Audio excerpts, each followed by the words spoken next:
उभय केंद्र और राज्य सरकार शिक्षा स्वास्थ्य प्रति गुरुत्व देउथिला बेले उपांत जिला नुआपड़ारे यह भुसड़ी पड़ी जार ज्वलंत उदाहरण देखा मिले नुआपड़ा जिला कोमना ब्लॉक लखना पंचायतर सिंगलपड़ा ठारे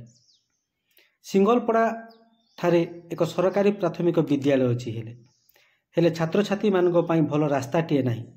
जहाँफल वर्षा दिने किंबा झिपिझिपि वर्षा हेले एई छुआ मैंने 2 ରୁ 3 किलोमीटर बुली आसी थांती। बहुत दिन हेलानी ए नहीं ए सिंगलपड़ावासी बीडीओ एवं जिलापाल को मध्य अभियोग करुछंती किंतु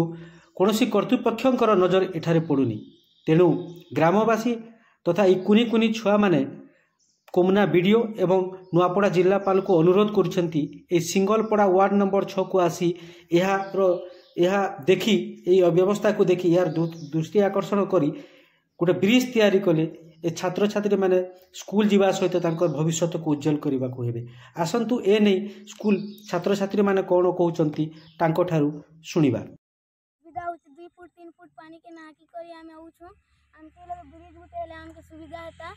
और हमके लगे ब्रिज गुटे बने दियो इने ब्रिज गुटे बने दियो एटा होची हमर दाबी।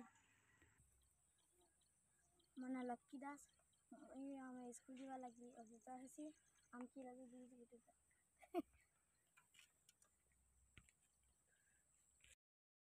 नुआपड़ा जिला कोमना ब्लॉक लखना पंचायत